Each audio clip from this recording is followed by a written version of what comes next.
शान्ताकारं भुजगशयनं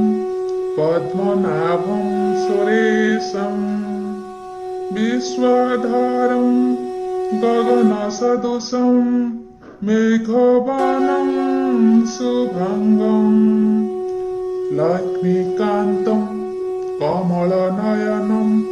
योगिविध्यानगम्यं वन्दे विष्णु भवभयहरं सर्वलौकिकनाथं नमो ब्रह्मणे देवाय गोब्राह्मणहिताय च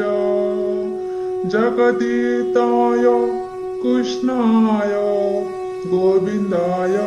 नमो नमः। स्रष्टा मु सृष्टि मु परम ब्रह्म मु आदि मु भी अंत सृष्टि सर्जनारे मु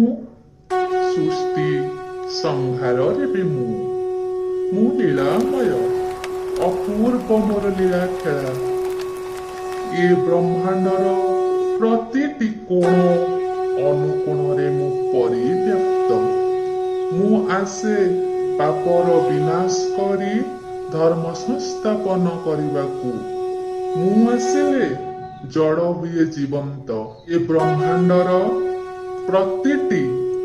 कोण अनुकोणरे मु परिव्याप्त मु आसे पापर विनाश करी धर्म संस्थापन करने मु आसिले जड़ हुए जीवंत जीवंत हुए जड़ पृथ्वी रे सृष्टि हुए अपूर्व उन्मादना देवता मानव गंधर्व किन्नर एपरिकी समस्त प्राणी जगत एक अपूर्व शिहरण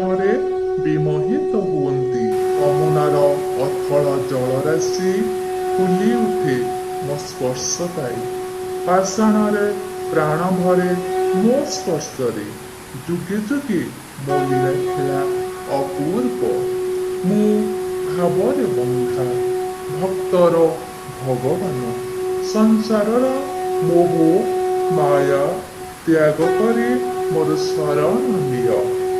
ए संसार रे केही काहार नुहे समस्ते मायार वर्षवती करी कराउ थाए मुही मोबिनु अन्य गति नाही।